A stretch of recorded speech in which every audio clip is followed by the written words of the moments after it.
आप सभी को जय मसीह की। और आज हम पढ़ेंगे रोमियो की पत्री उसके 1 अध्याय उसके 18वीं आयत से पढ़ेंगे। और आज का हमारा टॉपिक है पाप क्या है।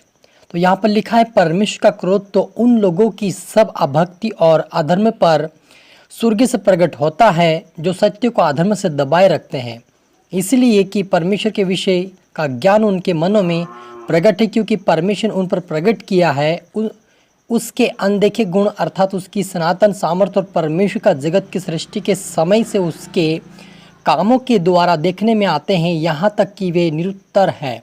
हालेलुया। हम प्रार्थना करें। धन्यवाद मेरे ईश्वर आजा प्यार प्रभु जी, आज के वचन आज के कलाम से मेरे पिता आप हर एक से बातें करें प्रभु जी। मेरे पिता यहाँ पर हमने जो कहा प्रभु की पाप क्या है पिता, आज हर व्यक्ति प्रभु जी पाप से अनजान है मेरे पिता, और वो पाप की दास्तों में फंसे हुए पिता, उनको हर एक पाप और बुराई से बाहर निकाल पिता, आपकी सच्चाई को जानने पाए, आपके मार्ग पर चलने पाए पिता। एक अविनाशी परमेश्वर आपको वो मानने वाले और आपके वचनों पे चलने वाले बने पिता, क्योंकि नासवान जो एक परमेश्वर जिसे लोग मानते हैं उससे वो बाहर निकले, और अविनाशी आपके सच्चे परमेश्वर आपके सच्चे वचन पर चले, आपके मार्ग पर चलकर तेरे राज्य की वारिस बने। सौंदर्य राजा सभी को तेरे हाथ में सौंपते हैं। प्रार्थना सुना आशीष क्या धन्यवाद। ये प्रार्थना दुआ यीशु तेरे मीठे मधुर नाम से मांगते हैं, आमीन। तो मेरा जी जो यहाँ पर हमने पढ़ा रोमियो की पत्री 1 अध्याय उसके 18वीं आयत से पढ़ा कि परमेश्वर का क्रोध तो उन लोगों की सब अभक्ति और अधर्म पर स्वर्ग से प्रकट होता है जो सत्य को अधर्म से दबाए रखते हैं, इसीलिए कि परमेश्वर के विषय का ज्ञान उनके मनों में प्रकट है, क्योंकि परमेश्वर ने उन पर प्रकट किया है उसके अनदेखे गुण अर्थात उसकी सनातन सामर्थ्य और परमेश्वर का जगत की सृष्टि के समय के उसके कामों के द्वारा देखने में आते हैं, यहाँ तक कि वे निरुत्तर है। इस कारण परमेश्वर को जानने पर भी उन्होंने परमेश्वर के योग्य बढ़ाई और धन्यवाद ना किया, परंतु व्यर्थ विचार करने लगे, यहाँ तक कि उनका निर्बुद्धि मन अंधेरा हो गया और वे अपने आप को बुद्धिमान जताकर मूर्ख बन गए। हालेलुया। मेरा जी जो हमने यहाँ पर पढ़ा कि परमेश्वर का क्रोध तो उन लोगों के ऊपर भड़कता है जो अभक्ति और अधर्म पर स्वर्ग से प्रकट होता है। हालेलुया। जो सत्य को अधर्म से दबाए रखते हैं। मेरे अजीजों, आप और मुझे पता है कि सत्य मार्ग जीवन यीशु मसीह है, फिर भी हम दबा कर लोगों को नहीं बताएंगे, तो इसका मतलब ये कि हम परमेश्वर के सत्य को दबा रहे हैं, और ऐसे लोगों के ऊपर परमेश्वर का क्रोध भड़कता है। यदि आपको कोई पूछ रहा है कि आप कहाँ पर गए थे, आप मसीह कैसे बने, आप चंगाई को कैसे पाए, आप धार्मिकता का जीवन कैसे जीने लगे, आपको यदि कोई पूछता है आपसे, तो आप उस सत्य को ना दबाए, आप बताए प्रभु यीशु मसीह के बारे में, उसके वचनों को बताए, ताकि उसके द्वारा आप बताएंगे जब आप उसका प्रतिफल परमेश्वर देगा।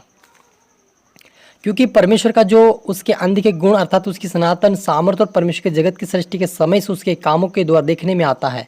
प्रिया जी, जो परमेश्वर का जो सामर्थ्य है हमें सृष्टि के अंदर लोगों के जीवन में देखने को हमें मिलता है।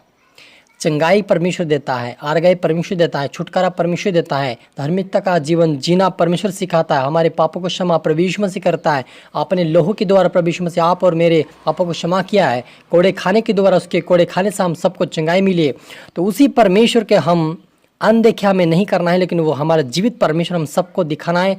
उसका प्रूफ हमारे जीवन में गवाह मेरे जीजो, हमारे जीवन में जो गवाह बनी, हमारे जीवन में जो टेस्टिमनी बनी, उसको हम लोगों तक शेयर करें, उसको दबाए ना रखे, अन्यथा आपके ऊपर परमेश्वर क्रोध भड़केगा और परमेश्वर आपको उसका दंड यानी कि प्रतिफल जो आप करेंगे उसका प्रतिफल आपको मिलेगा। यदि आप अच्छा कर्म करेंगे उसका प्रतिफल अच्छा मिलेगा, यदि आप गलत करेंगे तो उसका प्रतिफल भी उसी के अनुसार मिले जैसा आप करते कर्म का। तो आप और मुझे सत्य को दबाना नहीं है, लेकिन सत्य को हमें बताना है, ताकि वो जीवित परमेश्वर है। वह कहता है कि जो सत्य को दबाए रखते हैं, जो परमेश्वर की बड़ाई नहीं करते, जो धन्यवाद नहीं देते, जो व्यर्थ विचार करते हैं और जो निर्बुद्धि हो गए, अंधा मन हो गया, वे परमेश्वर वो लिखा कि वे अपने आप को बुद्धिमान जताकर मूर्ख बन गए हैं। हालेलुया। जो अपने आप को बुद्धिमान ना समझे, लेकिन परमेश्वर के वचन के अनुसार ही बुद्धिमान बनकर, वचन को पढ़कर उसके ऊपर चलकर दूसरों को चलाए, ताकि हर व्यक्ति के आत्मा बचाए और परमेश्वर के राज्य की वारिस बने। परमेश्वर चाहता है कि हम हर एक को बताएं, किसी को छिपा के ना रखें, आपके पड़ोसी के, आपके रिश्तेदार, आपको सभी को। ऐसा समय आपको आएगा कि आपको उसको बताना पड़ेगा, तो आप बताएं, उनसे ना डरे। बहुत सारे लोग डर जाते हैं कि हमारे ऊपर विरोध करेंगे, हमें बुरा भला कहेंगे, हमें मसीह में जाने से रोक देंगे, हमें रोक टोक करेंगे, हमें परिवार से बाहर निकाल देंगे। कई प्रकार की अपने विचार में व्यर्थ विचार करते हैं, और ऐसे लोगों को परमेश्वर मूर्ख कहता है। आपको नहीं सोचना कि मेरे साथ ऐसा वैसा हो जाएगा। यदि आप ऐसा संकोच करेंगे आपके साथ वैसा ही होगा, क्योंकि यीशु ने कहा जैसा तुम सोचोगे तुम्हारे लिए वैसा हो जाएगा। तो हमें सोचना नहीं, हमें विश्वास करना कि यीशु मुझे यदि पतरस को उसी रात को निकाल सकता है, सिलास पौलुस को आधी रात को जेल से बाहर निकाल सकता है, वो मुझे भी निकालेगा। आपको विश्वास करना है क्योंकि वह परमेश्वर सर्वशक्तिमान परम प्रधान परमेश्वर है। हम सत्य पे चलेंगे तो परमेश्वर ने आप और मुझे सत्य पे स्वतंत्र किया है और हमें दूसरों को भी स्वतंत्र करना प्रभु यीशु मसीह के वचन को सुनाकर, ताकि हर व्यक्ति परमेश्वर अनजान ना रहे लेकिन परमेश्वर के राज्य के वारिस बन जाए। क्योंकि लिखा है कि और अविनाशी परमेश्वर की महिमा को नासवान मनुष्य और पक्षियों और चौपाए और रेंगने वाले जीव जंतु की मूर्त की समानता में बदल डाला। लोगों ने क्या किया, उनको सत्य मालूम है, सत्य पता है, सत्य पे चलते थे, लेकिन ऐसे उनका निर्बुद्धिमान हो गया कि वो पूजा पाठ करने लगे, मूर्तियों को पूजने लगे, मूर्तियों को बनाने लगे, मूर्ति के पीछे जाने लगे, सूर्य की पूजा करने लगे, चांद की पूजा करने लगे, जबकि उनको पता है कि सत्य क्या है, फिर भी उसको दबाते हुए वो ऐसे मूर्खता का काम कर रहे हैं। ऐसे लोगों के एक दिन परमेश्वर का क्रोध भड़केगा और उनको दंड मिलेगा।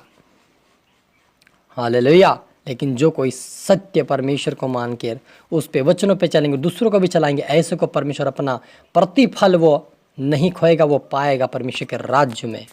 हालेलुया।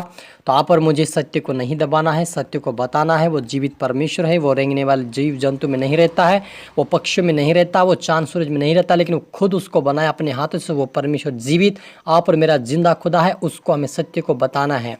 यदि आज हम सत्य दबाएंगे तो कल हमें परमेश्वर दबाएगा और हमें स्वर्ग नहीं नरक में पहुंचाएगा, क्योंकि नरक नीचे है, स्वर्ग ऊपर है, आपको दबा के नीचे भेजेगा।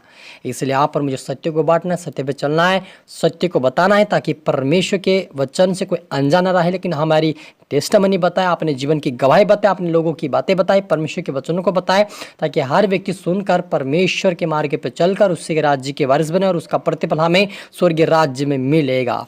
हालेलुया। हम प्रार्थना करें। धन्यवाद मेरी सेनाओं की यवर्रफ यवशालो मेरे परमेश्वर पिता, आपने कहा प्रभु कि वह अधर्म को, ऐसे लोग हैं जो अभक्त अधर्म पर स्वर्ग से प्रकट होता है और सत्य को अधर्म से दबाए रखते हैं मेरे पिता। ऐसे लोगों को बुद्धि ज्ञान समझ दे मेरे पिता कि वो सत्य को उजागर करने पाए, सत्य को बांटने पाए, सत्य पर चलने पाए पिता।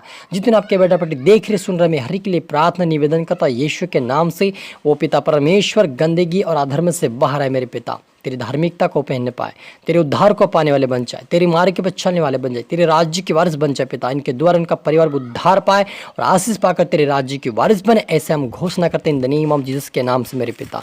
आज से प्रभु इनके जीवन में उद्धार और इनके परिवार में उद्धार की घोषणा करते हैं मेरे पिता। ये प्रभु आपके आने के अंत तक प्रभु बने रहे, आपके वचन में प्रार्थना और आपके राज्य के वारिस बने सोने देश राजा। ये सत्य को जान के इनको स्वतंत्र यीशु के नाम से करते मेरे पिता। दिलों में ढांपते मेरे पिता। प्रार्थना सुन आशीष के धन्यवाद मेरी राजा। ये प्रार्थना दुआ यीशु तेरे मीठे मधुर नाम से मांगते हैं, आमीन। तो मेरे जीसस में आशा करते हैं इस वचन से प्रभु आपसे बातें किया होगा। इसको लाइक करें, शेयर करें, सब्सक्राइब करें ताकि प्रभु आपको दुगनी आशीष दे। आप सभी को फिर से गॉड ब्लेस यू ऑल।